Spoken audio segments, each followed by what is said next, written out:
Specifically সবার কাছে জিজ্ঞেস করছি। আপনি নিজে কোনো অনিয়মের চিত্র না, দেখতে পান? আমি ওনাদের কাছে একদম স্পেসিফিকলি জানতেও চাইছি যে আপনারা কি কোনো অনিয়ম দেখতেছেন, কোনো সমস্যা দেখতেছেন, কিছুর কথা আমি অন্তত শুনি নাই। জি। ভোটের সংখ্যাটা পরে মনে হয় একটু বেশি হারে ভোট লোকে দিছে অথবা ভোট বাড়ছে, আমি জানি না। খালেদ ভাই, ভোটের আগে আমরা রাজনৈতিক দলগুলোর কাছ থেকে এই ইঞ্জিনিয়ারিং, ডাক্তারি এই সব কথাবার্তা শুনছিলাম। আপনার কাছে আসলে কি মনে হয় যে আপনি নিজেও একটি প্রশ্ন করেছিলেন কালকে, গতকাল বিএনপি মানে তারেক রহমানকে, তিনি চমৎকার উত্তর দিয়েছেন। আপনার কাছে কি মনে হয় আসলে এরকম কোনো কিছু কি না, ছিল কি? আমার মনে হওয়াটা দিয়ে তো আসলে মানে দুনিয়া চলবে না, দুনিয়া চলে হচ্ছে পারসেপশন দিয়া। এখন ঘটনা দিচ্ছে যে কারো কারো পারসেপশন ছিল যে জামায়াতে ইসলামী সরকার গঠন করবে, তো তাদের কাছে মনে হয়েছে জামায়াতে ইসলামীকে ইঞ্জিনিয়ারিং করে হারানো হয়েছে। আমার কাছে মনে হয়েছে যে এইটার তো কোনো তথ্য আমার কাছে নাই, কিন্তু আমি আসলে জামায়াতে ইসলামীর যে ভোট প্রাপ্তি, আসন প্রাপ্তি, তাতে আমার কাছে মনে হয় জামায়াতে ইসলামী অনেকগুলি আসনে জিতেছে, অনেকগুলি আসনে ক্লোজ ছিল, অনেক ভোট বেশি পেয়েছে। আমার কাছে ইলেকশন ইঞ্জিনিয়ারিংয়ের কোনো তথ্য আমার কাছে নাই। কিন্তু আমি গতকাল বিএনপির যিনি চেয়ারপারসন আছেন, যিনি আগামীকাল বা পরশু প্রধানমন্ত্রী হিসেবে শপথ নিতে যাচ্ছেন, তার সম্ভবত তাকে আমি এটা জানতে চাইছিলাম যে ইলেকশন ইঞ্জিনিয়ারিংয়ের ব্যাপারটা কিন্তু আসলে তার খোলাসা করতে হবে, কারণ যেহেতু এইটা নিয়ে এত কথা হচ্ছে। আমি এর আগে আর শুনি নাই যে এইটা বিএনপির পক্ষ থেকে কেউ খোলাসা করছেন, অ্যাটলিস্ট এটা নিয়ে কথা বলা হইতেছে, কিন্তু তারেক সাহেবের কাছে তো আর গিয়া কেউ এটা জিজ্ঞেস করতেছে না। That's why I wanted to- সেটি আপনি জিজ্ঞেস করেছেন, এটি আপনাকে ধন্যবাদ। আর তিনি যে উত্তরটি দিয়েছেন সেটিও চমৎকার ছিল। আপনার কাছে আবারও আসবো, আমি তুষার ভাইয়ের কাছে আসতে চাই। তুষার ভাই, ইঞ্জিনিয়ারিং নিয়ে বেশ আলোচনা ছিল, সেটি আমরা কেউই দেখছি না, সেটি দেখতেও পারিনি। ইঞ্জিনিয়ারিং তো কয়েক ধরনের আছে। প্রথম ইঞ্জিনিয়ারিং হচ্ছে আপনি ভোট ভরে দিবেন, মানে যে ভোটটা আসে নাই সেটা আপনি দিয়েছেন এবং দিয়ে দিয়েছেন। আরেকটা হচ্ছে আপনি ভোট কেন্দ্রের লোকজনকে আসতে দিলেন না, ফলে প্রতিপক্ষের ভোটাররা আসতে পারলো না, আপনার ভোটাররা গেল। আরেকটা হচ্ছে আসলো কিন্তু ঢুকতে পারলো না, কারণ আপনি একটা লম্বা লাইন তৈরি করলেন, লাইনের পিছনে দাঁড়িয়ে থাকলো। আরেকটা হচ্ছে সবই ঠিক মতো হলো, গোনার সময় আপনি ঠিক মতো গুনলেন না। আর আরেকটা ইঞ্জিনিয়ারিং হচ্ছে আপনি হ্যাঁ পাশে একটা টিক চিহ্ন দিয়ে দিলেন। লোকে জিজ্ঞেস করে আমি কোথায় ভোট দিব, এখানে তো আগেই ভোট দিয়ে দিছে, টিক তো মারা আছে ভাই, তাহলে কি আমি কোথায় দিব? এখানে দেখি দুইটা ভোট দিয়েছে, উপরে একটা টিক দিয়েছে, নিচে একটা ক্রস দিয়েছে। এটা আরেকটা ইঞ্জিনিয়ারিং। লোকজন স্বাভাবিকভাবে, এটা আপনারা যে কোনোখানে পরীক্ষা করতে পারেন, ওপেন চ্যালেঞ্জ, ওই ব্যালট বাক্সটা, ওই ব্যালট পেপারটা দিয়ে আপনারা একজন যে কোনো ফলাফলে কি 20টা লোক, সেটার কোনো প্রতিফলন যে দেখা কোনো গেছে? 20টা লোককে কিছু বলবেন না, একটা সিল হাতে ধরাই দিয়ে বলবেন আপনারা যেখানে ইচ্ছা করে দিয়ে দেন সিলটা, দেখবেন হ্যাঁ ভোট কয়টা পড়ে, না ভোট কয়টা পড়ে। হ্যাঁ, এটাও এক ধরনের ইঞ্জিনিয়ারিং। হ্যাঁ, এইটাকে বলে হচ্ছে পাভলভিয়ান রিফ্লেক্স। পাভলভ নামে একজন ভদ্রলোক ছিলেন রাশিয়াতে। তো উনি পরীক্ষা করে বললেন যে কিছু কিছু রিফ্লেক্স আছে যেটা মানুষকে শিখিয়ে বা প্রাণীকে শিখিয়ে দেওয়া যায়। তারপরে ওইটা যদি নাও থাকে, মানুষ বা প্রাণী ওইটাই করে। যেমন তেঁতুল, লেবু, এটা বলার সাথে সাথে আমাদের একটা জিভে পানি আসে। এর কারণ হচ্ছে আমরা এই টকের স্বাদটা জানি এবং আমাদের ব্রেইনের মধ্যে এটা আছে। এটা উনি পরীক্ষা করেছিলেন কুকুর দিয়ে, কুকুরকে উনি দিয়ে পরীক্ষা করে দেখিয়েছিলেন যে একটা জায়গাতে খাবার থাকলে ঘন্টা বাজালে ও খাবার পায়, পরে খাবার না থাকলে ঘন্টাটা বাজালে ও সেখানে চলে আসে, কারণ জানে যে ঘন্টা বাজলে আসতে হবে। ওইরকম আমাদের ছোটবেলা থেকে যেই জায়গাতে টিক চিহ্ন দেওয়া থাকে আমরা ফিল করি, অনুভব করি যে ওইটা রাইট, ওইটা ইয়াস, ওইখানে আমি আছি। এই জন্য টিক চিহ্ন কোথাও দিতে হয় না, বরং ভোটটাই টিক চিহ্ন দিয়ে দেওয়া যেত, যে দুটি খালি বাক্স আছে, যেটা সঠিক সেটাতে টিক দেন, যেখানে আপনি ভোট দিতে চান সেখানে টিক দেন। অথবা হ্যাঁ পাশে একটা খালি রেখে দেওয়া যেত, হ্যাঁ না দেখে মানুষ ভোট দিত।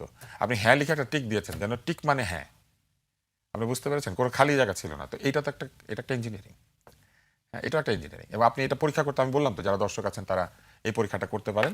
যে কোনো একটা বাচ্চা, বুড়ো, মাঝারি বয়সী, যে কারো সামনে সাদা কাগজ নেবেন, হ্যাঁ না লিখে পাশে বক্স রাখবেন। মানে না এর পক্ষেও তো অনেক ভোট আমরা দেখলাম। না, এখন ইঞ্জিনিয়ারিং যখন হয় তখন তো নায়ের পক্ষে 0 ভোট হবে না, অথবা নায়েরটা ঠিক ভোট আর হ্যাঁটা ওই যে টিক ভোট। এই না এর এত ভোট কারা দিল? উপরেরটা টিকটক, নিচেরটা অন্য কিছু। এই না এর এত ভোট পড়ার কারণ কি? কারা দিল এই ভোট? মানুষ দিয়েছে, মানুষ দিয়েছে, তারা পছন্দ করে নাই। এবং আপনি দেখেন হ্যাঁ না ভোটের তারা কি আওয়ামী লীগের লোক বেশি নাকি? না না না, তারা যারা বুঝেছে তারা না বলেছে, যারা বুঝে নাই তারা হ্যাঁ বলেছে। এভাবে বললে আবার মানুষ মাইন্ড করবে, হ্যাঁ আপনি আমাদেরকে বুঝে নাই বলতেছেন। না, ওরা বুঝে নাই যে এখানে টিকটা দিয়েছে যে তাদের মাথাটা একটু করার জন্য। আর একটা বড় ব্যাপার হচ্ছে আমি নিজেই তো বুঝি নাই। না, তুষার ভাই, আমি একটু হাসান আপনার অনুমতি নিয়ে একটু তুষার জি, ভাই অবশ্যই। বলি।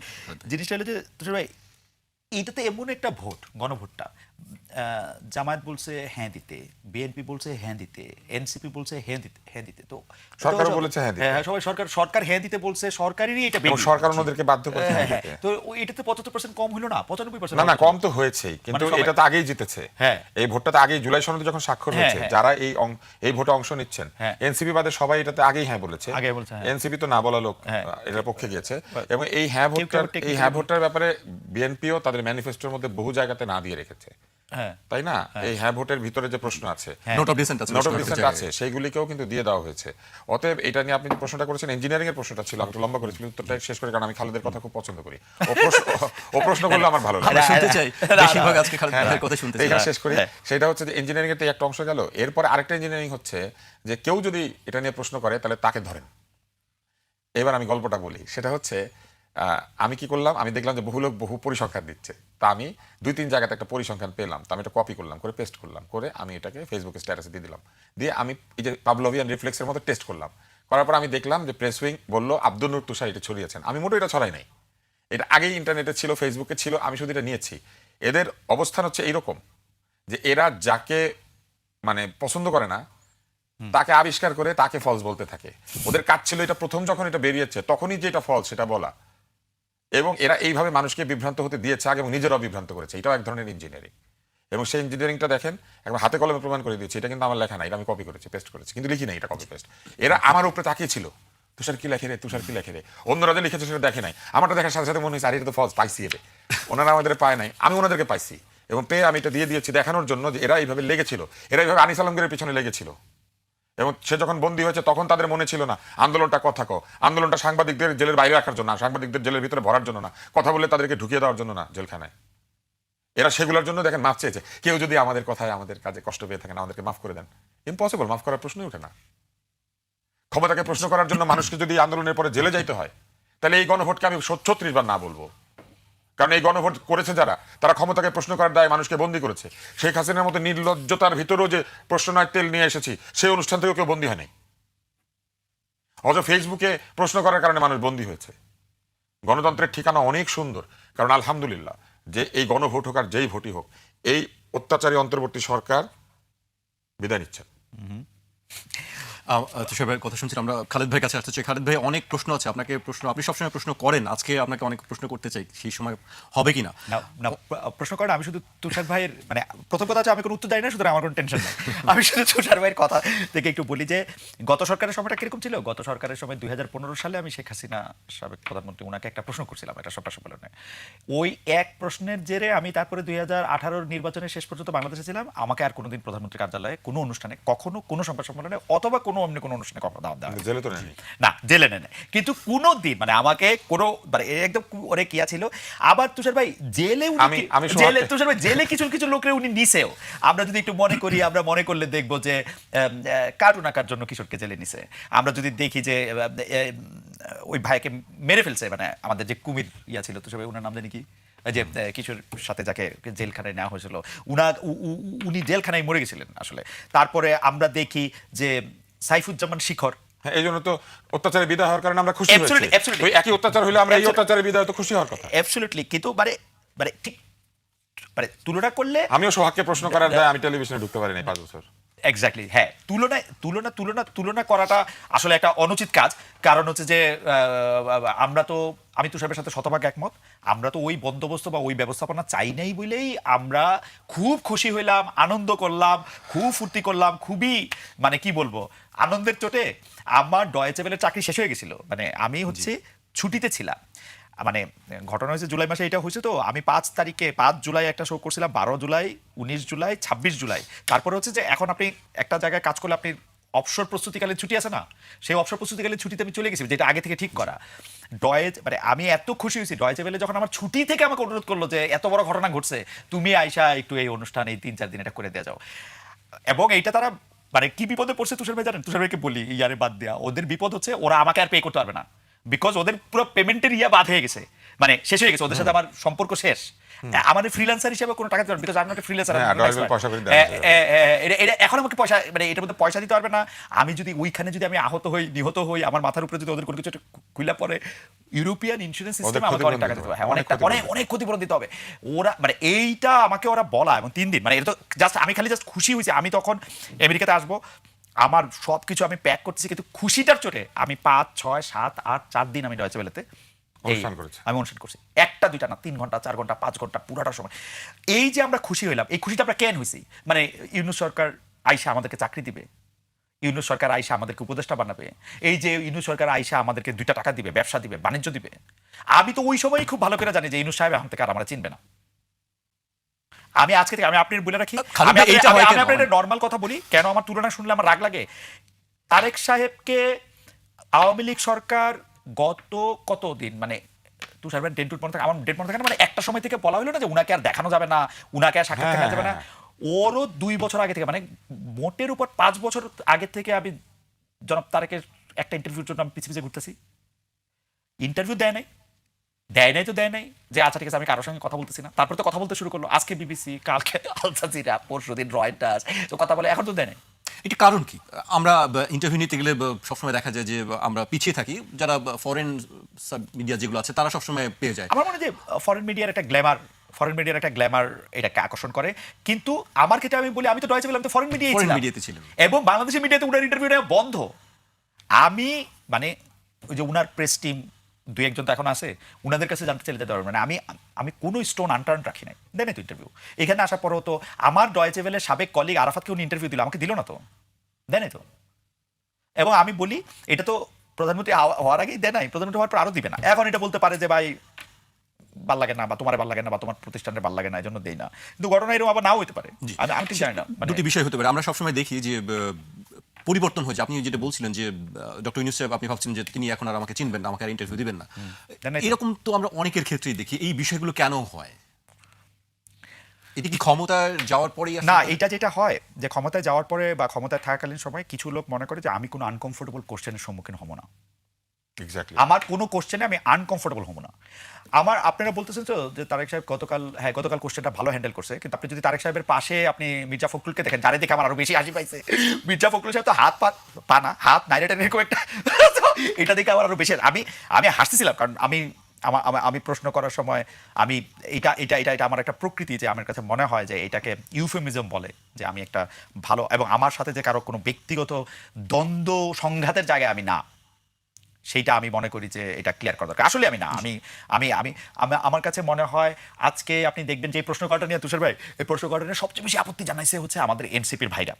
তো বা জামাতের ভাইরাও মনে হয় কিন্তু এনসিপির যে ভাইদের আমি চিনি আর কি ধরেন হাসাদ আব্দুল্লাহ একটা স্ট্যাটাস দিয়ে বলছে কি অনেক তৎসম শব্দটা ব্যবহার করে অভয় শব্দটা আসছে যে সাংবাদিক কি আসলে এইভাবে কাউকে প্রশ্ন প্রথম করতে পারে কথা- 100 বার পারে ইউনূস সরকার ভয় দেখায় নাই অভয় প্রশ্ন দাদা, জিজ্ঞেস দাদা, করবে না প্রথম কথা হইলো আমার এই যদি অভয় দেন কয়ে কিন্তু আমি তার অভয়ের জন্য থামি নাই আমি জি। একই জায়গায় এটা আপনি বলছি। সঙ্গে সঙ্গে এটা সেটা- আমি সঙ্গে ভদ্রতা। জায়গায় বলছি এটা হচ্ছে এটা একটা কাজে ধারা ছিল। 3 শব্দের আমি সেইটাই বলতে নিছিলাম আমি আমার একজন গবেষক বন্ধুকে আমি অনুরোধ করছি যে দেখতে যে হাসনাত আব্দুল্লাহ বা আসিফ মাহমুদ সজীব ভুইয়াকেও প্রশ্ন করার সময় আমি যদি অনুমতি দেন তবে এটা বলি এটা আমি বলছি কিনা কারণ এটা আমার মুদ্রা দোষ এটা আমি বলি অভয় দেন অনুমতি দেন আমি মুদ্রা দোষ না, খালেদ, এটা মানে এটা আমার বিনয়, অভ্যাস এটা হ্যাঁ, বিনয়। এটা আমার অভ্যাস এটা এটা আমার বিনয়, এটা এটা- please, এটা- আমার ধারণা আমি এটা জামায়াতের আমির সাহেবকে বলছি আমি সাহেব তো এখন ক্ষমতা আসে না আগেও ক্ষমতা ছিলেন না যে ক্ষমতার সাথে গিয়ে আমি এবং এরকম করে হাইসাই বলছি মানে হয়তো অত বেশি কারণ মির্জা ফখরুল সাহেবের দিকে আমার আসলেই অনেক বেশি হাসি পেয়েছে উনি এত বেশি উত্তেজিত হয়ে গেছিল হাত টাত নাইরে একেবারে একটা অবস্থা আর কি আমার মনে হয়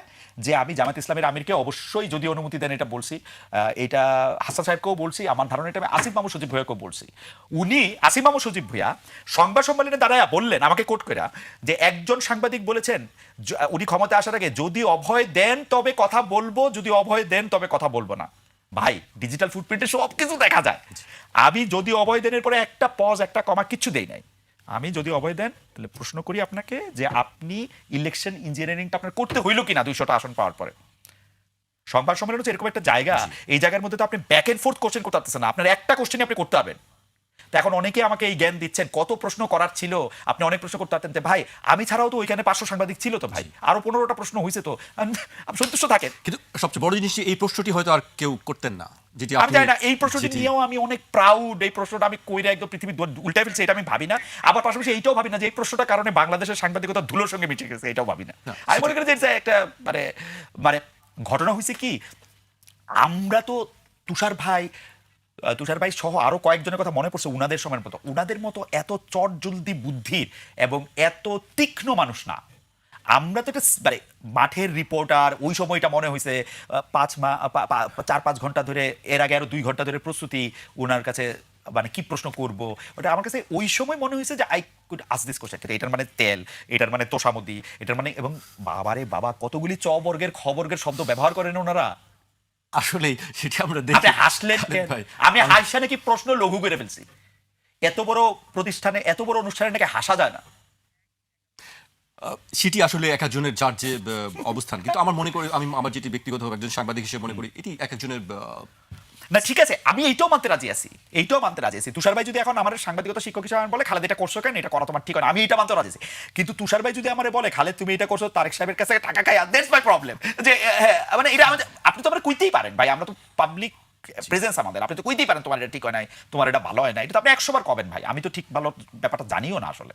জি ঠিকই বলেছেন খালেদ ভাই। তুষার ভাইয়ের কাছে আসছে, তুষার ভাই, আসিফ মোহাম্মদ সজীব ভাইয়ের কথা আসছিল, তিনি বলেছেন যে ছায়া মন্ত্রিসভা গঠন করা হবে। আসলে ছায়া মন্ত্রিসভাটা কি, কিভাবে কাজ মন্ত্রিসভা হচ্ছে বিরোধী দল চাইলে প্রতিটি মন্ত্রিসভার বিপরীতে তাদের একজন মন্ত্রী হিসেবে দায়িত্ব পালন করবেন এরকম একটি ধারণা দিয়ে একটা ছায়া মন্ত্রিসভা গঠন করতে পারে। এবং তারা যেটা করে, ওই মন্ত্রিসভা থেকে যে মন্ত্রিসভা চলছে তাদের যে কাজকর্ম, তার বিপরীতে তাদের কর্মসূচি বা তাদের উপদেশ বা তাদের পরিকল্পনাগুলি জনগণকে জানায় যে এটা এইভাবে না করে এইভাবে করা যেত, এইভাবে না করে এইভাবে।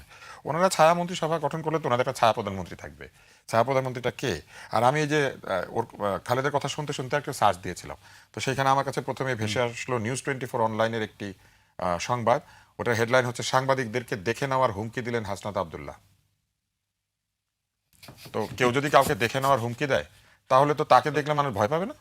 ও নিজে ভয় দেখাতে পারবে। কিন্তু কেউ যদি প্রশ্ন করে, সভয় বলবো না নির্ভয়ে, অথবা যদি অভয় দেন তাহলে বলি, এটাকে তার কাছে মনে হয় যে এটা তেল দেওয়া হচ্ছে, এটা তাকে সম্মান করা হচ্ছে। এটা তাকে সম্মান অসম্মানের বিষয় না। আমরা ছোটবেলায় দুইটা, মানে আমরা অনেকগুলো বই পড়েছি, তার মধ্যে একটা হচ্ছে আরব্য উপন্যাস, একটা হচ্ছে পারস্য উপন্যাস, একটা হচ্ছে গোপাল ভাঁড়ের বই, একটা হচ্ছে নাসিরুদ্দিন হোজ্জার বই, তাই না? এই বইগুলো আমরা পড়েছি। এই প্রত্যেকটা বইয়ে দেখা যেত তারা সম্রাটের দরবারে বা রাজার দরবারে, বা ওই সময় তো আর গণতান্ত্রিক শাসক প্রধানমন্ত্রী নাই, রাজার একটা মন্ত্রী থাকতো, ওইসব দরবারে কথা বলে। প্রত্যেকটা লাইনে লেখা থাকতো, যদি অভয় দেন তাহলে একটি কথা বলি, অথবা সভয় বলবো না নির্ভয় বলবো। এইটা একটা আদব, এটা একটা কায়দা, এটা একটা বিনয়। আনফর্চুনেটলি বিনয় তো তারা বহু আগেই পাঠিয়ে দিয়েছেন বেহেশতে। তারপরে বেহেশতের টিকিট বিক্রি করেছেন, তারপরে বেহেশতের টিকিটওয়ালাদের সাথে গিয়ে ইলেকশন করেছেন। তারপরে এখন কেউ যদি বিনয় প্রদর্শন করে, আপনি এত রেগে আছেন কেন? আমি রেগে নাই। বেয়াদবি কোনো দেশের আইন হতে পারে না, বেয়াদবি কোনো দেশের নিয়ম হতে পারে না। বেয়াদবি কোনোভাবেই গ্রহণযোগ্য বিষয় না। কিন্তু এই বেয়াদবি তো সরকারিভাবে করা হয়েছে। তা আমি সেটা আমার কাছে, এবং এখন একজন মানুষ যদি তার স্বভাব সুলভ কার্টেসি কাউকে দেখায়, বিনয় দেখায়, সেটা তাদের কাছে মনে হয় মাথা নত করা, আর এটা মাথা উঁচু করা। সেটা আমি নিজের ব্যক্তি একটা, কারণ প্রশ্নটা কি সেটা আমার দেখতে হবে। ছেলে আমাকে অনেক সময় প্রশ্ন করতে বলে জিজ্ঞেস করে যে, বাবা আমি কি প্রশ্নটা করবো তোমাকে? সেটা তো বাবা না, হিসেবে তুষার ভাই আপনি ওদের কথা বললেন, আমার শিক্ষক প্রফেসর আলী রিয়াজ, আমি ওনাকে প্রশ্ন করলাম যে আমাদের মতিউর রহমান চৌধুরী মানে মানব জীবনের সম্পাদক ওই সময় বলছিলেন যে আমরা তো উপদেষ্টাদের নিয়ে কিছু লিখতে পারতেছি না, সব উপদেষ্টা তো ফেরেস্তা, এরকম না, মানে পরিসংখ্যানের একটা নিয়মে হতো সবাই ভালো মানুষ হইতে পারে না একটা সংঘের মধ্যে। তো স্যার এটা এরকম কেন হইলো, আপনি কি মনে করেন, বা কাছাকাছি এরকম একটা প্রশ্ন করছে। তো সে বলতেছে যে তবু তো ভালো খালেদ এখন এই আমলে এসে প্রশ্নটা করতে পারতেছেন। আমি বললাম যে স্যার শেখ হাসিনার আমলেও তো 2-3টা এরকম কথা বলা গেছে, বা শেখ হাসিনার আমলেও তো আমরা ওই সোনার মেডেলে গয়না নাই, রূপপুরে বালিশ নাই, এগুলির কথা বলছি না। খালেদ আপনার কথা কিন্তু ফেসিবাদের পক্ষে দাঁড়িয়ে যাচ্ছে, এবং এই কথা নিয়ে আমাকে 2500 গালি খাইতে হইলো। আলী রিয়াজ কি জানি এক ভ দিয়ে আরেক শব্দ শিখছে, আলী রিয়াজ ... দিয়েছেন খালেদ মহিউদ্দিনকে। এবং এটা তো একটা ট্যাগিং, এই ট্যাগিং তারা করে গিয়েছে। এবং আলী রিয়াজ এটা আপনি বললেন নোয়িং ভেরি ওয়েল, উনি আমাকে 30 বছর ধরে চিনেন, তারপরে উনি এটা বলতে পারলেন যে খালেদ আপনার কথা ফেসিবাদের পক্ষে চলে।